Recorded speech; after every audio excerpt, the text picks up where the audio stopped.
One Tracer tip versus every hero. Let's see if we actually learn something. This is featuring KarQ. This is 5 years ago, by the way. 5 years ago. Let's see this. Hey, what's going on, guys? My name is KarQ, and today I am joined by KarQ. Hey guys, my name is KarQ, and I'm a pro player and a streamer, and I play a lot of Tracer. He's peaked #1 on the EU ladder, and we've come together to bring you one Tracer tip versus every hero. Tracer is a very mechanically intensive hero, and here is one skill that KarQ recommends that you master first. An important mechanic to learn and master is Tracer's animation cancelling. Learning how to properly animation cancel her melee with both blink and recall is an extremely His useful sensitivity skill looks to so secure slow. kills. The way to properly execute this is to start with melee animation, then immediately blink in range of the enemy. This does require you to play close to the 7.5 meter blink range. If you're too far, you'll miss. And if you blink past them, you might still have a chance if you make a quick 180 turn at the end. The melee recall is easier to execute as it's exactly as the name says. Melee then recall as quickly as you can to cancel the animation. You'll barely see the animation go off, but the 30 damage will still go through. Okay, we knew that. We knew that. When Doomfist ults, throw your pulse bomb down on its alt circle and recall or blink away. You need to time I don't think you can do that anymore. You can't do that anymore because when he lands, he becomes a little bit invulnerable. Remember that. I don't think you can do that still. This momentary invincibility when he lands from his ult. It's longer than that. You can't do that anymore. During his dash, since he's locked into a linear movement animation. Once you master the timing, you can do it pretty consistently. A good blink combo to confuse him is to blink towards him for about half a second and then blink back to bait out his flashbang and then go for the kill. Okay, it's not don't need that anymore because there's no flashbang anymore, but okay. Your job to deal with Pharah, and you mostly want to avoid her, especially when she's being pocketed by a Mercy, since one damage boosted rocket kills you. If she gets low enough to the ground or you have high ground, you can consider focusing her. Trying to 1v1 Reaper is not a good idea, so what you want to do is come from flank positions and you can poke him from the back while you can 1v1 Reaper if you force his fade. A soldier, try and bait out his biotic field, then hide and wait for it to disappear before coming back to duel him, because you cannot kill a soldier while he's in a biotic field. Also, don't fight him in melee range, because he can one-shot combo you with Helix and melee. If she hacks you, you're pretty much dead, because you rely so much on your movement abilities. Okay, you don't really need... hear the hacking sound, I try my best to shoot her to stop the hacking, or if she's right behind me, I try and recall, because there's no way I'll 180 and log onto her immediately. If the enemy Tracer sticks you, you can then blink towards her, recall, and it'll drop the bomb on top of her, and you will outplay the f*** out of her. As Tracer, you can't really do anything against Bastion, because if you get close to him, he'll just kill you instantly. So what you want to do is farm Pulse Bomb, and then stick him while he's in turret mode. Hanzo is a big counter to Tracer, as long as he is scatter, so don't play him even ground against him. That's no longer a thing in the game anymore as well, bro. There's no scatter arrow anymore, bro. I try my best to take as many 5 years ago, chat. 5 years ago. We don't have that. We don't have that anymore. Advantages as I can to stop his scatter angles, including objects and even minor bumps in the ground. Against Junkrat, you can't really do anything, so the best tip is to go back to spawn room and change to something that has 600 HP. True! Junkrat is dumb! Junkrat is dumb! How can I be this blind? Stop follow!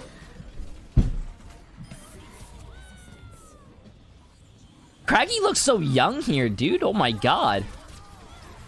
Please, just give me the If Mei has been in her cryo freeze for more than 3 seconds, pulse bomb the ice cube, as it will stick her when she comes out of it. There's not much to say in this matchup. Be careful of his turret and just go for Torbjorn, since he has a big hitbox. Oh my god, wait. Be careful of his turret and just go for Torbjorn, since it's a level 1 turret. It's a level 1 turret, bro. No one even remembers that, I bet. Torb turrets used to go to level 3, chat. Level 3. 2 normally, but when Torb ults, it would go to level 3. And dude, I miss level 3 turret with the rockets and the armor packs. Bro, they need to bring that back. Since he has a big hitbox.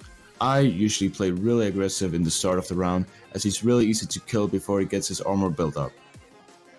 Against Widow, what you usually just want to do is flank, because Widow is really easy to one-clip when she's zoomed in, because her mobility is decreased a lot. Against Diva, I have a couple of tips that I think are important to know. First, you can recall to avoid her bomb. Second, you can stick the mech as it breaks. Can't do that anymore. The D.Va when she Can't do that anymore because for some great reason, Blizzard decided to give D.Va a little bit of immortality when she gets out of her mech. Haha, good job. More immortality. Don't let anyone tell you it's not worth it, because one of the worst things in a long team fight is having the baby D.Va live long enough to get her another mech. Oh my god, wait, that was fast. Third, you can shoot her feet during her defensive matrix as long as she's not looking directly at your face. I actually did not know when you that. see Orisa using her 45. But who's really that close? Who's really that close to a D.Va when she's DMing? Never knew you could shoot her feet. Looking directly at your face with it. When you see Orisa using her 45, what you want to do is wait for it to be over and then stick her, because that's a one shot. Also, what you want to do is go for headshots against Orisa, since it's really easy to headshot her. Can't headshot Orisa anymore in gold. Yay, smile chat. If you know the enemy Ryan has shadow, when you hear his ult voice line, what you can do is just recall and dodge it. Ryan is also very easy to stick. So when he's walking up with his shield, what I usually do is blink behind him and hit him with the 180 pulse bomb. Against Roadhog, you can train your reaction time to blink as soon as the hooks comes out. If you master the timing, you can dodge almost every single hook. Even if it briefly hooks you, it will still detach. What you want to do against Winston is stay out of his primary fire range and use blinks to jump around him to confuse him. He now can snipe if you do that, he has two options. Either he has to place down his bubble and stay in his little safe zone, or he'll jump back to his team. XQC, oh my god. Old XQC, bro. I mean, young XQC, but like old XQC. If you want to chase him down and kill him. Against Zarya, what I like to do is wait for a bubble to go up, then time the pulse bomb so it detonates as soon as the bubble expires. Another cool tip to remember is if your Ana ever sleeps to Zarya, place the pulse bomb right next to her, because if you directly stick her, it will do an initial 5 damage and that will wake her up, and she has the opportunity to bubble herself and save her. If you guys didn't know that, if you stick a pulse bomb on someone, you wake the sleeping target up, so it's better to pulse next to it. Or if there's a grav, it's better not to stick people in the grav. He didn't go over that, which I'm actually really surprised. If you stick someone in the grav and a Zarya bubbles, it will block all that damage. It's better to stick the ground so it does all that AoE damage. So that's why when you see people play Tracer and throw, what do you call it, a pulse bomb, they're not trying to stick the grav, they're trying to stick the ground. I mean, they should go for the ground because it's more blast radius or whatnot. When Ana gets slow, she will throw a bardic grenade at her feet, so stay out of her range so you won't get hit by it. There's not really much to say about this matchup other than bait out her cooldowns and it should be an easy kill.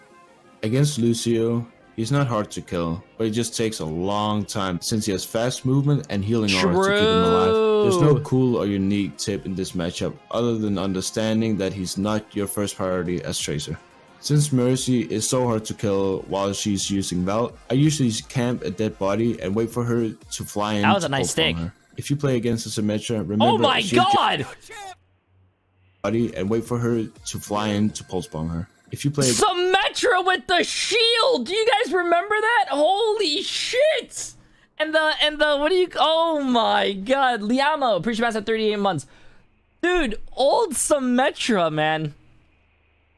Against the Symmetra, remember it's your job to take care of the sentries since you can blink past them. You should also go for the TP or shield generator. You can't really. Didn't turrets used to have less health than what they do now? I think the turret's health is 30 now, so it doesn't. You can't really destroy them that fast. They used to be 1 HP. Up. My tip here is to remind you that it's your job as Tracer since your team is full of bots and they never do their job. Oh, and the what do you call it? The TP was an ultimate ability, bro. 1v1 Mara is pretty much like bashing your head against a wall. There's no way you'll kill her since her self-healing is so damn good. So just try and avoid her, and if you see her use her fade, then you can maybe try and kill her, but just avoid her. A fun fact is that it's possible to stick Zenyatta while he's using Transcendence. So what you want to do is stick him right before his Transcendence ends, and then you can kill him immediately after with the Pulse Bomb. And that wraps up all the heroes. Thank you so much, KarQ, for joining me, and I'll see you guys next time. Thanks for having me, KarQ. You can find me shooting a lot of Tracer gameplay at twitch.tv/KarQ with 2 E's. Okay, chat. There's one more. We gotta see this one more. This is 3 years ago now with Dante.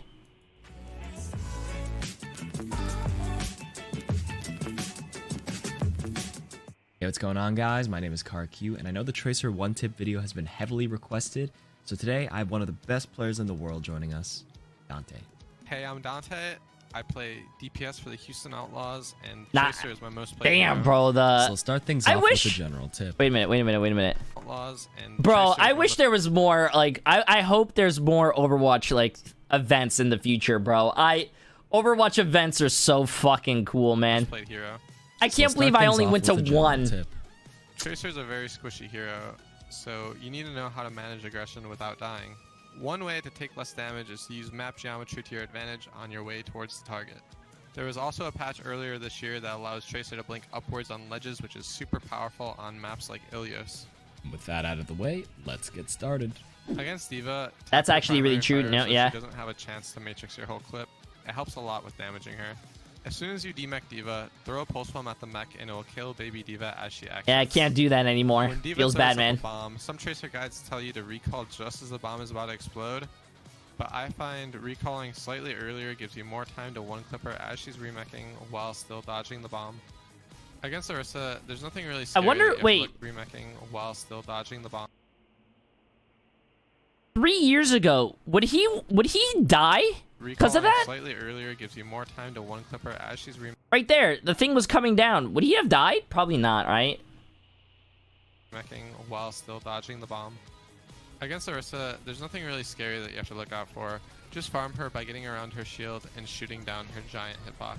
If you're gonna pulse bomb Orisa no longer has a shield, and she has a spin and a gold, which is very fun. Just farm her by getting around her shield and shooting down her giant hitbox. If you're gonna pulse bomb Orisa, wait till after she uses Fortify or it'll barely do any damage.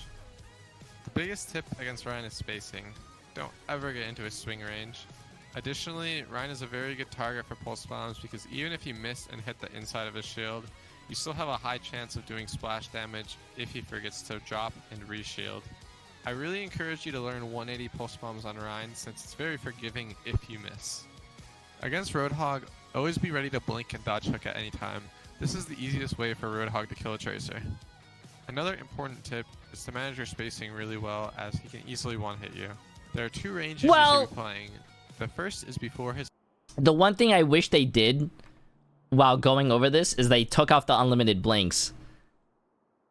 Way for Roadhog to kill because you do have to manage your blink cooldown. Look, he blinked once, blinked twice, blinked 3 times, 4 times, 5 times. Yeah, like you're not blinking 5 times in 2 seconds. I wish KarQ actually fixed that.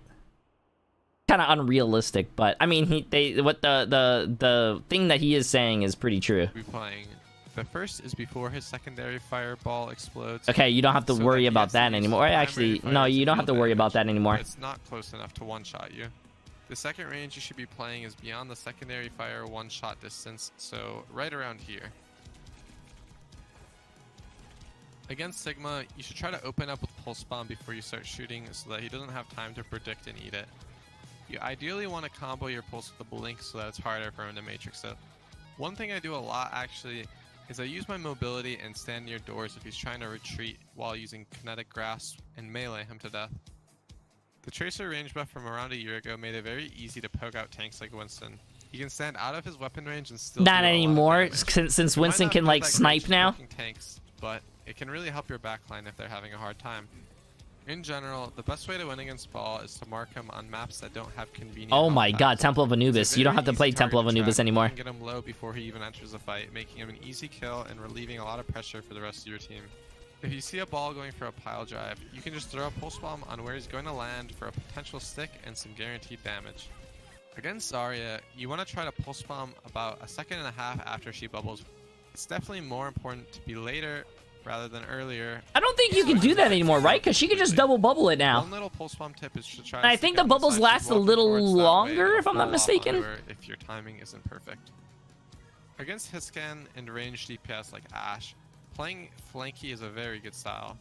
Pathing is super important, so avoid playing at main choke points and start looking. 2 seconds, so it's basically the same thing, actually. I thought it went to 2.5 or something, or was that the projected barrier? If you scoped in, it should make for an easy one. Astro, appreciate massive 8 months. It's hard to kill Bastion without pulse bomb, so the best thing to do is try to farm it as fast as possible. He'll Oh, generally be no playing more close to his tanks to Bastion protect that's him, in, so blink what do you around call and it? try to farm In one out of him. position. Against Doomfist, this is one of your easier matchups because you can dodge every one of his abilities. Instead of anything gimmicky here, I think the actual best thing you can do as Tracer is to just pressure him out whenever he's looking to go on flanks. It's so much better for you to deal with Doomfist rather to leave it to your supports that might just get farmed half the time. You don't True. necessarily need to kill I mean, Doomfist is no longer a just as long as you DPS. push He's a him out of tank the now. flanks. He's a cooldown based hero, so he's going to have to wait a lot longer to do stuff than you will. It'll also force him to play at main with his team, and your team will have an easier time dealing with them if they always know where he is. Constantly What do you mean DPS Doom when he can actually did damage and he could kill things? Doomfist can still kill things. He's just classified as a tank now. You're not gonna have a fucking tank that does a shit ton of damage. Wait, all tanks do a shit ton of damage. Doomfist still does a lot of damage. What are you talking about? Able to find kills on Echo or at least push her out. It's pretty difficult to shoot Tracer as Echo, so setting yourself up in positions where you can poke her out easily is very good. Against Genji, try to tap fire so you don't shoot, deflect on accident, and deal a lot of damage to yourself. A lot of Genjis typically go for a dash as soon as the deflect is nearly done, so be ready to immediately Not the blink. Doom one tricks like getting This matchup comp. is a lot about reading the Genji's body language and dodging dash. No, old I Tracer noticed did not a have a lot of console blinks. players When he's doing the one tip for every Tracer, he gave unlimited abilities, and it kind of sucks because it kind of like ruins. Tracer still has 3 blinks, and I think each blink is on a. I forgot how much of a cooldown. How much of a cooldown is each blink? Like 3 seconds, I'm pretty sure. Yeah. So that's what I was trying to mention earlier. He should have turned off the unlimited cooldowns, because you see Tracer do like 8 blinks while trying to like teach you to do something, but you don't have 8 blinks. You got to manage your cooldowns. Actively flick and fire to your movement. So I try baiting out the shot by jumping, then immediately blinking at the peak of the jump. This also applies to a lot of other heroes with their cooldowns and primary fires. When Jack ults, it's very easy for Tracer to go and one-clip him. Just be careful that he isn't camping his own body with Tire. Not many heroes can push his body when he's tiring, so I think it's very important that Tracer does this, especially since she can get out of the situation very easily with recall. Since Tracer got a range buff, you can now do really good you see, damage you don't have free to. while fighting outside his flash range. Okay, you don't have to If you go worry to about flash Cassidy range, flash. I mean, just be even ready to his dash other with a flash you blink. can still worry about, Some but of it's the a other lot stands, easier. you can try to hide and come from an off angle to deal free damage. Be very careful 1v1ing Mei, since she has the potential to one-hit headshot you. I typically try to avoid fighting Mei because I feel like there's always more valuable targets to fight. But if I had one gimmicky tip for Mei, I'd say try to pulse bomb her ice block as it's about to end, and you can get a free stick on her. Since Pharah is basically only playable with a Mercy, try to take advantage of their other Since support Pharah's will often only not get playable kills. with a You can Mercy. constantly try to fight the other support, and it'll make Mercy's job a lot harder. If the other support is getting pocketed, that means Pharah doesn't have pocket, and your teammates will probably find an easy kill on her. Tracer is very good at pushing out Reaper at medium distances. Try to avoid close range duels with him, and you have nothing to worry about. Forcing out his Wraith will make his job a lot harder, and it'll make it a lot easier for your team. It's very hard to kill Soldier when he has his healing station up, so I would recommend shooting him for a little bit. Then when he uses healing station, just Okay, blink same away thing and like do last something one. else for like 5 seconds. Then when his healing station is gone, go back for the easy kill. He might even start shooting someone else, and that'll open up an easy window for you to kill him. Tracer is very good for scouting and breaking Sombra's translocator. Don't need to worry about that anymore. Sombra doesn't have a translocator. Sombra when you do it, and it should help your team a lot. Always assume Sombra can see you when you're hiding and trying to camp her translocator, because she could be ready to unstealth and hack you at any time. If they're all stacking on a teleporter, it can be pretty easy to stick a pulse bomb, and you have a pretty good chance of getting a multi-kill. Other than that, just be careful of getting too close, because if she has a full right click and melees you, you will just insta-die. Or if her right click gets boosted, you can also die. Or if Discord's on She you, has you a die. translocator There's a that lot you of can't ways to put die. down anymore in Against camp, Torb, bro. try Come to on, always you know what I prioritize mean. You're not that breaking the dumb. turret Come on, or Lena avoiding Holics. it. I know it's more ideal for other people to break it, but sometimes you just can't rely on your ranked teammates. Other than that, commit onto Oh, him her after right his click can go through shields, yeah, and it also does 100 damage. overload So, because kind of armor fun. really reduces Tracer's damage. In the Tracer mirror, make it easier for yourself and try to use resources like Zen Orb and Brig Armor packs. It should help you bully her out and kill her a lot easier. Always play for your advantage. One gimmicky tip is, if you ever find Tracer hiding in a corner, You can easily pulse bomb her recall because you will know where she'll recall for sure. Just make sure you force it within a reasonable time, and it's very easy to stick it. I'm glad I never played Overwatch 1. How are you glad that you never played Overwatch 1? Overwatch 1 was amazing. Try to fight the Widow as much as possible since it's very hard for Widow to hit Tracer. It's your job to kill Widow on any map where it's possible for you to reach her position. And it can be hard to kill by herself, so try to set yourself up in positions where you have the advantage. If you see her use nade, that can be a really good opportunity to engage on her. The easiest way Ana can kill you is by hitting a sleep dart, so just make sure you save blinks to try to dodge it. Some Tracer players are scared of using pulse bomb until they forced out the drone, but I find that it's better to just do it anyways.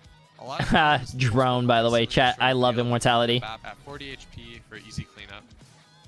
Oh, not anymore, because if you throw out your pulse bomb, guess what? He's gonna break the immortality. He's gonna go to 40 HP, and guess what? Bat's just gonna hit shift. You know what happens when he hits shifts? He gets all the way fucking full health. Yay! Awesome. Great game, by the way. Woo! I love Overwatch. And you'll get a free kill. The biggest thing against Brig is to not let her proc her inspire passive healing. Stay out of swing and bash range and try to dodge her whip shot. Other than that, she's one of the easier heroes to pulse. She moves pretty slow when she has her shield up and has a decent sized hitbox. If you stick to shield, the other team's Brig could potentially mess up and drop the pulse bomb onto herself. When Lucio uses beat, try to shoot tanks since beat will typically encourage them to feel safe and go super aggressive without putting up their shields or defensive cooldowns. You'll do a lot of damage and farm pulse bombs really fast because Lucio's shields still give ult charge, unlike Hammond's. True. Whenever someone dies, be ready for the Mercy res. You can punish reses a lot if you play sneaky and don't let the Mercy know you're there. Just always assume their Mercy wants to res whoever died and try to get that free one clip. Against Moira, I usually blink into her and try to do as much damage as I can because her biotic grasp hitbox is just so big. You can walk in a straight line or stand still to help your aim and you won't be punished for it since her damage is always 9 consistent. HP though, that was oof. When you play flanky versus Zen, it's very easy to one-clip him without giving a chance to fight back. Doesn't Zen have an extra 25 HP now? Blinks, it's suddenly a 50-50 duel instead of a 90-10. And that's all the tips. And then there's no, of course this is 3 years ago, so you don't have all the new characters, chat, but